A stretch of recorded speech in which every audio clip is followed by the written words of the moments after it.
Because there is a collective blessing that must happen. All of this individualistic, market-driven, capitalized perspective that we have, you must understand, if there is one child that cannot read, then we all cannot read. If there's one child that does not have health care, then we all do not have health care. We've got to make sure that everybody in our community has equal access to everything. Don't just shout and say how good things are to you. You need to make things better for somebody else. So they bless the entire community. But I'm so glad that these brothers did not listen to their haters. Because if they had listened to their haters, they would have never left the colony. They would have never gone to school.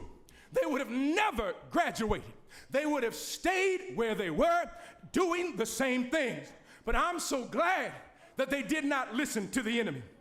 If they listened to the enemy, they would not end up blessing the entire community. If Abraham had stayed where he was, then he would have never gone to Haran and ended up blessing the entire nation. If Moses had stayed where he was, then he would never become a liberator for his people. If Joshua had stayed in the wilderness, we would never make it to the promised land. If Ruth had stayed in Moab, she would never know Naomi and made it to Bethlehem and met Boaz. If David had stayed with his father, he would never become king of Israel. If Dr. Kimbrough had stayed at Philander Smith, he would not be president of Dillon.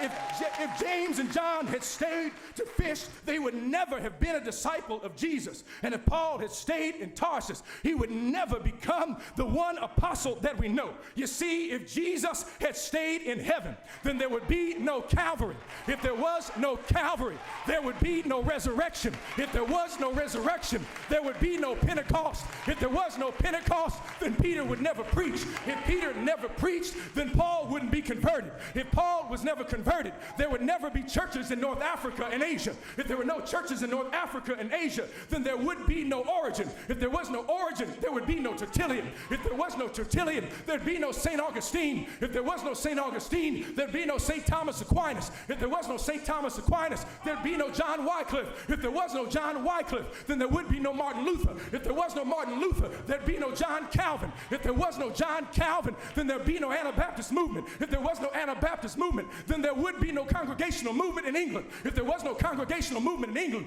then those pilgrims would never make it to the Massachusetts Bay Colony. If they never made it to the Massachusetts Bay Colony, there would never be an American Missionary Association. If there was no American Missionary Association, then they would never set up Straight University. If they never set up Straight University, then guess what? In 1935, there'd never be a Dillard University. If there was no Dillard University, then William Alexander would never be acting president. If William Alexander was not acting president, there would be no president named William Nelson. If there was no William Nelson, there'd be no Albert Dent. If there was no Albert Dent, there'd be no Brodus Butler. If there was no Brodus Butler, there'd be no Myron Wiki. If there was no Myron Wiki, there'd be no Dr. Samuel Du Bois Cook. If there was no Dr. Samuel Du Bois Cook, there'd be no Michael Lomax. If there was no Michael Lomax, there'd be no Dr. Hughes. If there was no Dr. Hughes, there'd be no Dr. Kimbrough. If there was no